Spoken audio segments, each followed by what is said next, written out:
Oh là là. Ah, qu'est-ce qu'il y a? Je sais que 80 perd son S s'il y a un nombre juste après.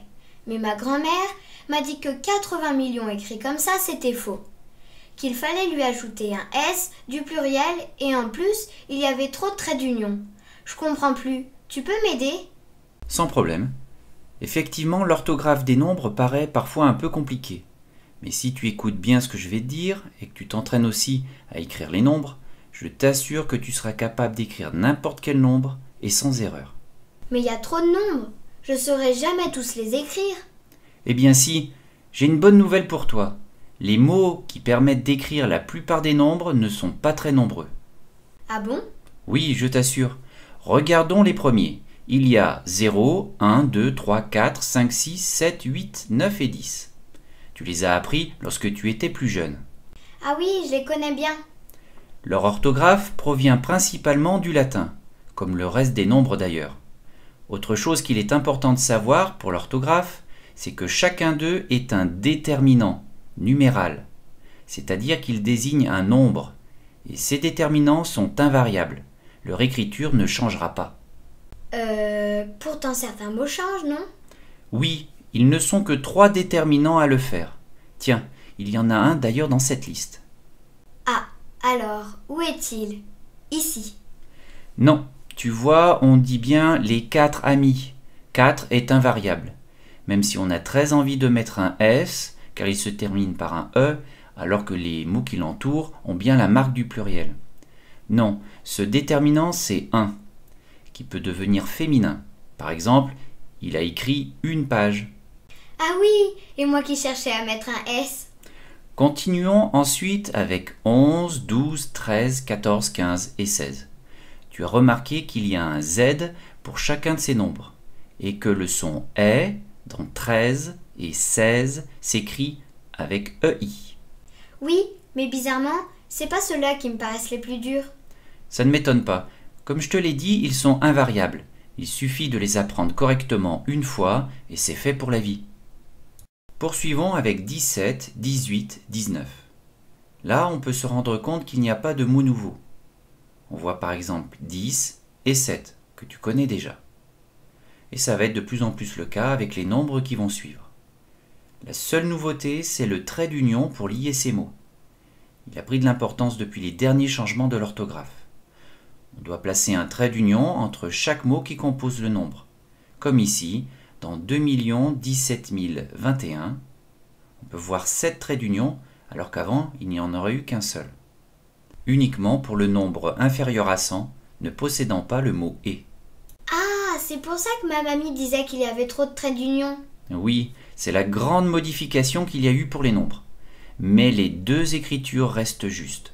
D'accord. Continuons avec les vingtaines. Il y a d'abord 20 qui se termine par un G et un T, en souvenir du mot viginti, qui signifie 20 en latin. Nous avons ensuite 21 qui contient le mot et, ainsi que 2 traits d'union. Puis 22, 23, 24, etc. À partir de là, il y aura peu de changements. Seules les dizaines changent. Il y aura 30. Je sais. C'est la seule dizaine avec le son en qui s'écrit EN. Oui, tu as raison. Tous les autres, c'est-à-dire 40, 50, 60, s'écriront avec AN. Vient ensuite une petite différence pour la désignation des nombres. Tous ceux qui utilisent les mots 70, 80 ou 90, appuyez sur ce lien. Les autres, continuons avec 70. Pour 70, 71, 72, etc., il n'y a aucune difficulté au niveau de l'orthographe. Comme tu peux le voir, le changement se fait par contre à la vingtaine, c'est-à-dire qu'on va jusqu'à 79. Et pourquoi d'ailleurs? Ça, c'est un autre sujet que j'aborde dans cette vidéo. Poursuivons avec le nombre 80. Et là, attention, il faut être très attentif. Je t'avais dit que la plupart des nombres s'écrivent avec des mots invariables. Mais les mots 20 et 100 peuvent prendre la marque du pluriel, c'est-à-dire un S, lorsqu'il y a plusieurs vingtaines ou plusieurs centaines. Par exemple, 80, c'est bien 4 fois 20. Il y a plusieurs fois 20, donc il prend un S. 200, c'est 2 fois 100. Il y a plusieurs fois 100, donc ce mot prend lui aussi un S. Eh ben, c'est facile. Oui, mais ça ne marche qu'à une seule condition. Si jamais 20 ou 100 est immédiatement suivi d'un autre nombre, il sera invariable. Par exemple, 81. On écrit 80, mais il va être suivi juste après par le nombre 1. Il devient donc invariable, tu ne mettras pas un S. Pour 201, c'est la même chose. Il y a 200, mais parce qu'il est immédiatement suivi par un nombre, 200 devient invariable. Bon, pour résumer, 80 s'écrit comme ça, on le met au pluriel. Et si on écrit par exemple 89, il devient invariable. Oui, tout à fait. Et 100 s'écrit comme ça. Lorsqu'il y a plusieurs centaines, par exemple 800, on le met au pluriel. Mais s'il y a un nombre qui le suit juste après, par exemple 804, il est invariable. Tu as tout compris. À présent, il ne reste plus que 1000, millions et milliards. Il n'y paraît pas comme ça, mais 1000 est de nature très différente de millions et milliards. Son orthographe va être complètement à l'opposé des deux autres. Oui, je sais. 1000 est invariable, alors que millions et milliards prennent un S au pluriel. Oui, et tu sais pourquoi ? Parce que ma maîtresse me l'a dit. Oui, ok, mais ça va pas suffire comme explication. Il faut que tu saches que 1000 est un très vieux mot qui s'écrit de deux manières. L'un est au singulier, lorsqu'il y a un millier, et l'autre au pluriel. Mais très vite, dès le Moyen-Âge, c'est cette écriture qui va s'imposer pour le singulier et pour le pluriel.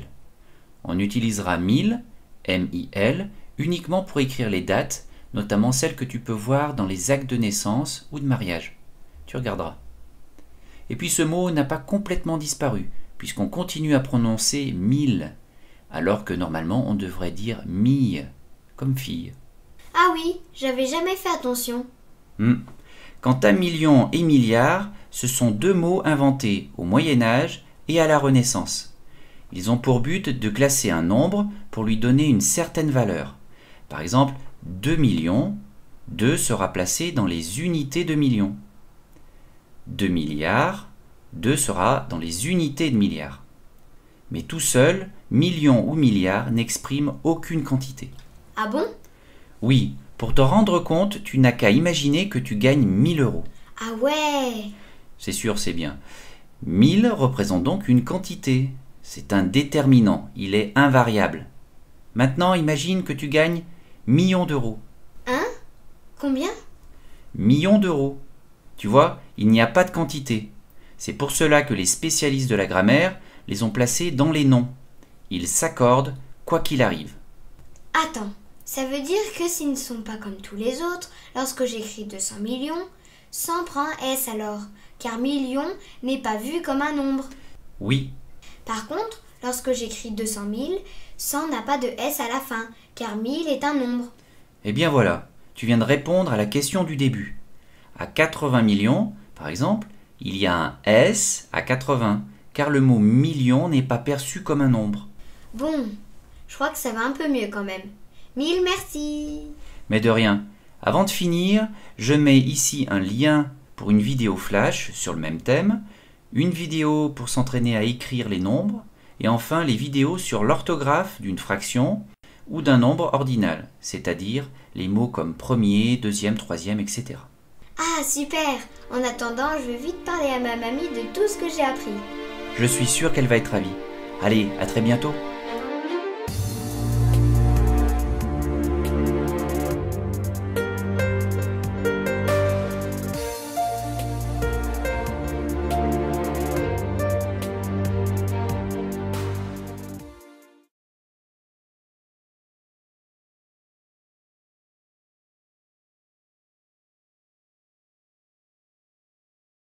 Septante, 80, 90 s'écrivent ainsi. Il suffit ensuite d'ajouter, comme pour les autres dizaines, ce qui suit. 71, 72, 73, 74, etc.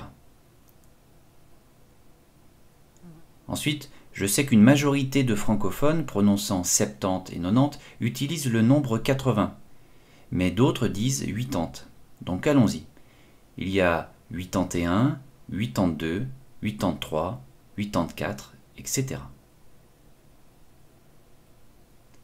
Et enfin, nous avons 91, 92, 93, jusqu'à 99.